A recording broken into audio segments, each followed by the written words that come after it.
Hello everyone. तो आज हम लोग देखने वाले हैं colligative properties and determination of molar mass. Okay, तो कोलिगेटिव प्रॉपर्टी है क्या, इससे पहले हम लोग समझते हैं या हमने ऑलरेडी पढ़ चुका है क्या। वेपर प्रेशर होता है जब भी हम सॉलिड को मिक्स करते हैं किसमें, किसी भी प्योर लिक्विड में, तो उसका जो वेपर प्रेशर होता है वो क्या होता है, डिक्रीज। क्योंकि वेपर प्रेशर क्या हो रहा है, डिक्रीज। तो वेपर प्रेशर डिक्रीज होने से क्या होगा, यहाँ पे जो भी प्रॉपर्टी होगी सॉल्यूशन की उसमें क्या आएगा, चेंज। यानी प्योर सॉल्वेंट का जो प्रॉपर्टी था, प्योर सॉल्वेंट में क्या था, कोई भी नॉन वोलेटाइल सॉल्यूट नहीं था, तो उसका वेपर प्रेशर क्या रहा होगा, कुछ अलग रहा होगा। अब अगर जो एनवीएस इसमें हमने मिक्स कर दिया तो अब इसका वेपर प्रेशर चेंज होगा। तो वेपर प्रेशर चेंज होने से इनकी कुछ फिजिकल प्रॉपर्टीज है जो चेंज हो जाती है, जैसे बॉइलिंग पॉइंट, फ्रीजिंग पॉइंट, है ना, ऑस्मोटिक प्रेशर, ये सब क्या होता है, चेंज। यानी सारी चीज़ें किससे रिलेटेड है, वेपर प्रेशर से। तो इसको आप एक बार ध्यान में रखना, जब भी कोलिगेटिव प्रॉपर्टीज के बारे में आप कुछ भी सोचोगे तो उससे पहले क्या आना चाहिए आपके दिमाग में, यहाँ पे वेपर प्रेशर से रिलेटेड है। ओके, तो ये उसका डिफाइन है ना, properties which depend on the number of solute particles irrespective of their nature, है ना, सिर्फ और सिर्फ किससे डिपेंड करता है, पार्टिकल्स के नंबर पे जो हम लोग सॉल्यूट ऐड करने वाले हैं, यानी नॉन वाला सॉल्यूट जो ऐड करने वाले हैं, ठीक है, उस पर डिपेंड कर रहा है। ओके, तो ऐसे प्रॉपर्टीज को क्या बोलते हैं, कोलिगेटिव प्रॉपर्टीज। तो वो कौन कौन से प्रॉपर्टीज है उसको हम लोग देखते हैं अभी। प्रॉपर्टीज है, पहला क्या है, relative lowering of vapour pressure, मतलब वेपर प्रेशर में कम होना, एलिवेशन इन बॉइलिंग पॉइंट का बढ़ना। थर्ड क्या है, डिप्रेशन इन फ्रीजिंग पॉइंट, और फोर्थ क्या है, ऑस्मोटिक प्रेशर। तो चारों को हम लोग एक एक करके देखेंगे। अब ध्यान रखना ये सारे जो डिफाइन किए गए हैं किसके लिए, फॉर डाइल्यूट सॉल्यूशन। ओके, तो फर्स्ट हम लोग relative lowering in vapour pressure को देखने वाले हैं। तो देखो हमने ऑलरेडी पढ़ लिया है कि जब भी हम लोग किसी नॉन वोलेटाइल सॉल्यूट को मिलाएंगे तो क्या होगा, प्योर से वेपर प्रेशर क्या होने वाला है, डिक्रीज, है ना, सॉल्यूशन का। ओके, तो हमने रॉल्स लॉ में पढ़ा था कि जो वेपर प्रेशर होता है या partial pressure of individual component का, वो directly proportional to its mole fraction होता है ना, और इंडिपेंडेंट ऑफ क्या होता है, इसके आइडेंटिटी से, यानी नेचर से। तो क्या आया था हमारा रॉल्स लॉ से, P not 1 mole fraction of 1। Okay, अब यहाँ पे देखो सिर्फ सॉल्वेंट है तो सिर्फ और सिर्फ क्या होगा, सॉल्वेंट के कारण ही क्या जनरेट होगा, वेपर प्रेशर, है ना, ये तो सभी को क्लियर होगा। तो लोअरिंग इन वेपर प्रेशर, जिसको हम लोग बोल रहे हैं क्या, डेल्टा पी, तो ये किसके इक्वल होगा, पी नॉट यानी प्योर फॉर्म ऑफ सॉल्वेंट का vapour pressure minus of P S solution, या फिर आप बोल लो यहाँ पे हम लोग क्या लिख रहे हैं, P1, है ना, क्योंकि यहाँ सॉल्यूट क्या है, नॉन वोलेटाइल, तो सॉल्वेंट का वेपर प्रेशर डिक्रीज होगा। तो अब अगर जो हम लोग इस फॉर्मूले को और आगे एक्सटेंड करें तो हम लोग इसको कैसा लिख सकते हैं, देखो इसी को लिख रहे हैं हम लोग क्या, P naught of minus of P not, अच्छा ये पी नॉट वन होगा यहाँ पे, है ना, ये P naught one. Okay, minus of P naught one into mole fraction of one, यानी सॉल्वेंट का क्या, मोल फ्रैक्शन। ओके, तो हम लोग अगर यहाँ पे पी नॉट वन को कॉमन ले लें तो क्या बन जाएगा, one minus of mole fraction of one, और हमने क्या पढ़ा था, mole fraction of one plus mole fraction of two. यहाँ पे x1 क्या है, ये सॉल्वेंट के लिए है ना, क्योंकि उसी का क्या है, वही वोलेटाइल है, तो x2 क्या हो जाएगा, सॉल्यूट, या हमारा एनवीएस जो हम लोग पढ़ रहे हैं, नॉन वोलेटाइल सॉल्यूट। तो हम लोग इसको क्या लिख सकते हैं, P naught of one into mole fraction of two, क्योंकि x1 प्लस x2 क्या होने वाला है, वन। ओके, तो ये हमारा क्या गया, डेल्टा पी बोल लो आप या फिर डेल्टा P1 बोल लो, है ना, क्योंकि अलग अलग चेंज पे क्या, अलग अलग कंसंट्रेशन पे, सॉरी, अलग अलग चेंज इन प्रेशर आएगा। एक इंपॉर्टेंट पॉइंट क्या है जो आजकल के क्वेश्चन में पूछा जा रहा है, वहां पे एक साथ क्या कर दिया जाता है, एक से अधिक सॉल्यूट, या तो फिर क्या किया जाएगा, ऐसा मॉलिक्यूल दिया जाता है जो ब्रेक हो जाता है डिफरेंट आयंस में।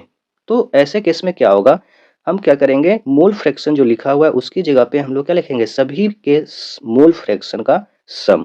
ओके, यानी कि हम लोग इसको ऐसा बोल सकते हैं, जो चेंज होगा, चेंज इन प्रेशर, ये क्या होगा, पी नॉट वन, यानी वेपर प्रेशर ऑफ क्या, प्योर लिक्विड या सॉल्वेंट का, और यहाँ पे क्या होगा, x1 को क्या हमारे मोल फ्रैक्शन ऑफ सॉल्वेंट, तो बाकी सारे क्या होंगे, हाँ बताओ, x2 x3 मान लो, और जितने भी होंगे सभी क्या होंगे, हमारे सॉल्यूट, कैसे वाले, एनवीएस वाले।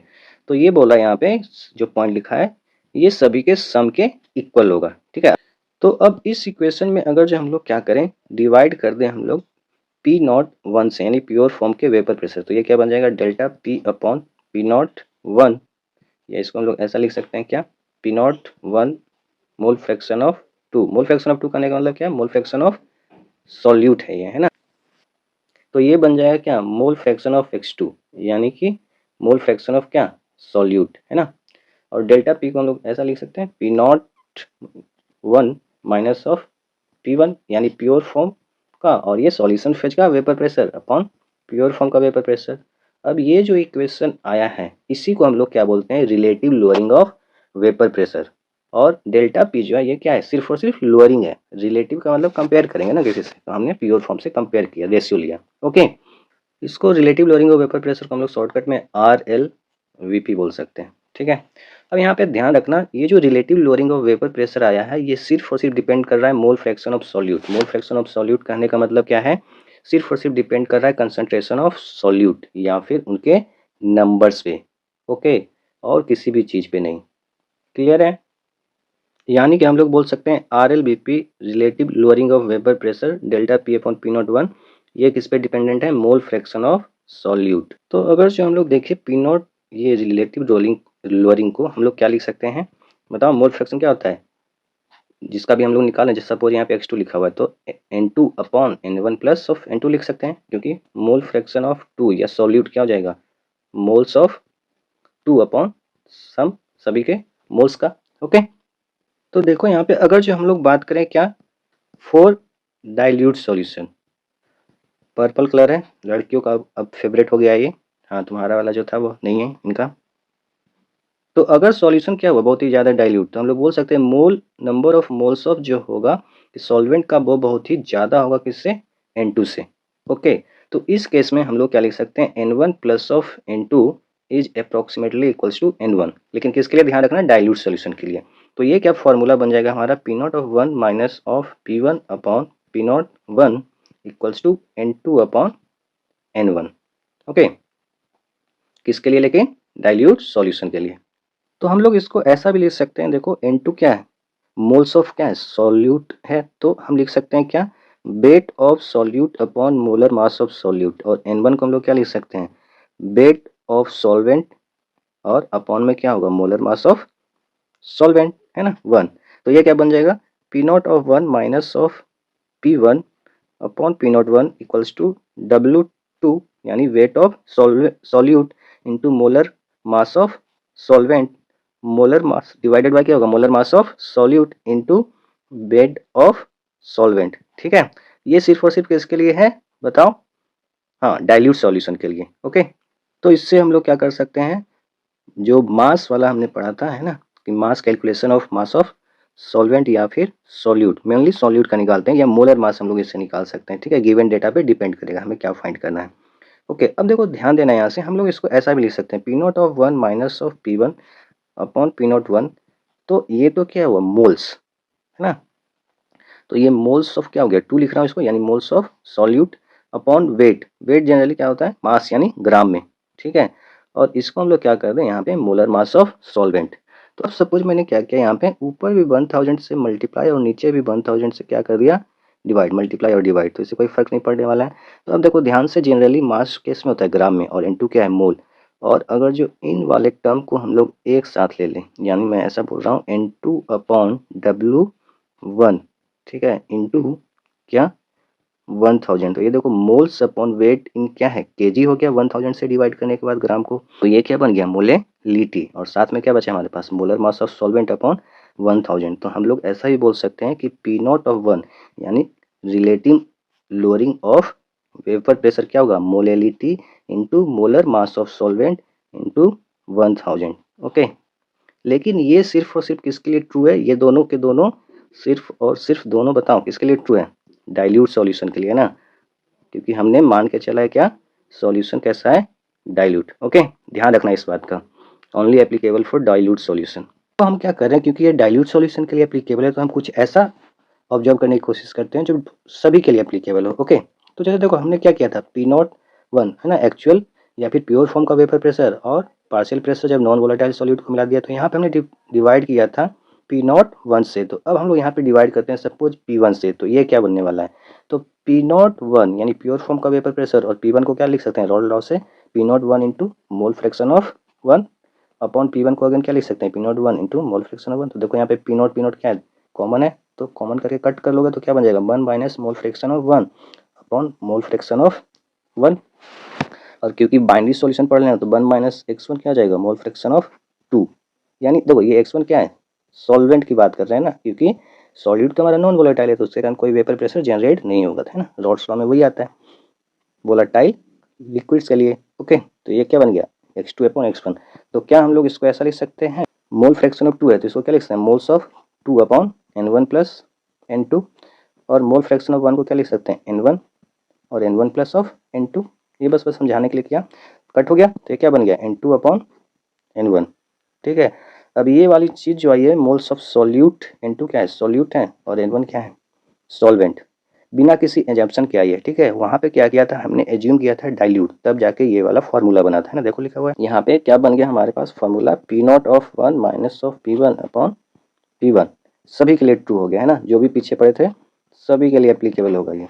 ओके, जैसे यही क्या हुआ, और इक्वल टू में लिखे तो ये हो जाएगा W2 अपॉन M2 और ये W1 molar mass of solvent 1। Okay, या फिर जो हमने पढ़ा था क्या, P0 1 minus of P1 upon P1 equals to क्या हो जाएगा, मोलैलिटी इनटू, बताओ, molar mass of solvent upon 1000। ये बिना किसी एजम्पशन के। ओके, तो ये सभी के लिए एप्लीकेबल होगा।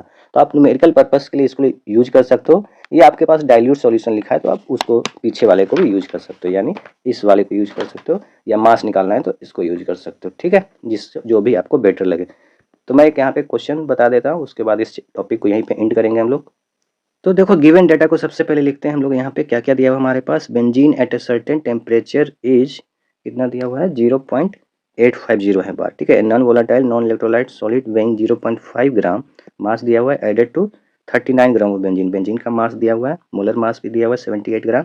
तो vapour pressure of the solution then is 0.85 bar. Okay, तो देखो ऑब्वियस है 0.85 बार था पहले, तो ये प्योर फॉर्म का है, P0 1 हो जाएगा ये, और ये मिक्स होने के बाद है, यानी ये क्या हो जाएगा, P1, क्योंकि सॉलिड जब भी ऐड करेंगे तो क्या होगा, वेपर प्रेशर डिक्रीज। तो पूछा है हमसे molar mass of the solid substance, यानी जो ये 0.5 ग्राम हमने ऐड किया उसका मोलर मास क्या है। तो मैं यहाँ पे गिवन लिख रहा हूँ क्या क्या दिया हुआ है ना। हमने फॉर्मूला पढ़ा था, याद है क्या, कि P01 minus of P1 upon P1 equals to क्या होता है, W2 अपॉन M1, और यहाँ पे W1 इंटू क्या होता है यहाँ पे M1। ठीक है, ये क्या है, सॉल्वेंट के लिए है M1, याद है ना, अभी जस्ट हमने पढ़ा था। और वेट भी किसके लिए है, सॉल्वेंट, तो बाकी दोनों किसके लिए होगा, सॉल्यूट के लिए, उसको नहीं लिख रहा हूँ। तो अब ध्यान से रखना यहाँ पे क्या लिखा हुआ है, नॉन इलेक्ट्रोलाइट। नॉन इलेक्ट्रोलाइट जो लिखा हुआ है ये हमारे आगे काम आने वाला है ना, इसका यूज, या नॉन इलेक्ट्रोलाइट का मतलब ही क्या है, NVS। ठीक है, नॉन वोलाटाइल, अभी अभी के लिए। ओके, तो बस अब क्या है, फॉर्मूले में वैल्यू पुट करना है, आंसर आ जाएगा, सारा वैल्यू यहाँ पे दिया हुआ है। W2 यानी मास ऑफ सॉलिड, यही क्या है हमारा W2, और ये क्या है W1, और मोलर मास क्या है M1। तो रख दो 0.5 अपॉन M1, इसका हमें पता करना है ना, इसका अच्छा यहाँ पे M2 होगा, M1 लिख दिया मैंने, तो ये M2 पता करना है हमें। M1 कितना है 78, और मास कितना दिया हुआ है हमारे पास 39। ओके, तो बस इसको सॉल्व कर दो, ये तो 2 टाइम्स कैंसिल हो जाएगा, और 0.2 क्या हो जाएगा, 1 हो जाएगा, ये तो मल्टीप्लाई हो गया, और यहाँ पे सब्ट्रैक्ट करोगे तो 0.0 क्या बन जाएगा 5, है ना, 0.05 अपॉन 0.845, और ये 2 मल्टीप्लाई होकर क्या हो जाएगा 1 अपॉन M2। तो M2 मिल जाएगा हमें क्या, 0.845 अपॉन 0.005। तो ये पॉइंट से पॉइंट पूरा का पूरा, और 1 इसे 5 से डिवाइड कर देंगे तो 169 आ गया, यानी मोलर मास ऑफ सॉल्यूट क्या आ गया, 169 ग्राम पर मोल। अब अगर जो आपको कंफ्यूज करना होगा या थोड़ा सा इसको चेंज करना होगा तो ये पूछ लेगा आपसे क्या, मोलर मास इन kg पर मोल। ठीक है, ऑप्शन वेरी कर सकता है, नीट जेई वाले यही करते हैं। तो kg पर मोल करना होगा तो ग्राम को क्या करोगे 1000 से डिवाइड, तो हम लोग ऐसा भी लिख सकते हैं 0.169 kg पर मोल। ओके, तो ये देखो क्वेश्चन है, vapour pressure of pure water 26 torr है 27 डिग्री सेल्सियस पे। तो तुमसे पूछा है vapour pressure of solution containing 18 gram of glucose in 108 gram of water. तो हम लोग कौन सा फार्मूला लगाएंगे, P0 of 1 minus of P1 upon P1 equals to mole fraction of क्या, बताओ, हाँ, सॉल्यूट। नहीं, इसको हम लोग नहीं लगाएंगे। इसको क्यों लगाएंगे, हमने क्या पढ़ा है, किसी भी सॉल्वेंट, वोलेटाइल सॉल्वेंट का वेपर प्रेशर क्या होता है, उसके प्योर फॉर्म में वेपर प्रेशर इनटू उसका मोल फ्रैक्शन। ठीक है, सॉल्वेंट यहाँ पे, तो ये फॉर्मूला लगाएंगे ना हम लोग, ये यूज करने लग जाते हैं, तो ये टाइम वेस्टिंग है। तो देखो प्योर फॉर्म का दिया हुआ है कितना 26 टॉर, और आपको क्या निकालना है, मोल फ्रैक्शन ऑफ सॉल्वेंट। तो मोल फ्रैक्शन ऑफ सॉल्वेंट क्या होगा, हमारे पास वाटर है तो वाटर का मोल निकाल लेते हैं, क्या हो जाएगा बताओ, यानी कि हम लोग इसको बोल रहे हैं N1, ठीक है। अपॉन क्या कर दोगे 18, तो ये 6 मोल आ जाएगा। ओके, N2 यानी कि सॉल्यूट, यानी कि ग्लूकोज जो है हमारे पास यहाँ पे, तो इसका कितना आ जाएगा 18/180 होता है ग्लूकोज का मोलर मास, तो ये क्या आ जाएगा, तो मोल फ्रैक्शन क्या हो जाएगा N, बताओ 6/6 प्लस 0.1, ठीक है। तो बस इस वैल्यू को यहाँ पे रख दो, आंसर है हमारा P1 equals to 26 into 6/6.1। Okay, तो 26×6 से 156 हो जाएगा ना, 156/6.1, यानी ये क्या आएगा 25 के आसपास आएगा, 25.57 के आसपास आएगा। ओके, या और ये टॉर, क्लियर है। और इसका आपके लिए होमवर्क है, आपको बताना है RLVP, ठीक है। कमेंट में आंसर बताओ इसका। एक और क्वेश्चन दे रहा हूँ जो आपके लिए होमवर्क है, उसका भी आंसर आपको बताना है। तो ये क्वेश्चन है, इसका कमेंट आंसर में बताओ। Thank you.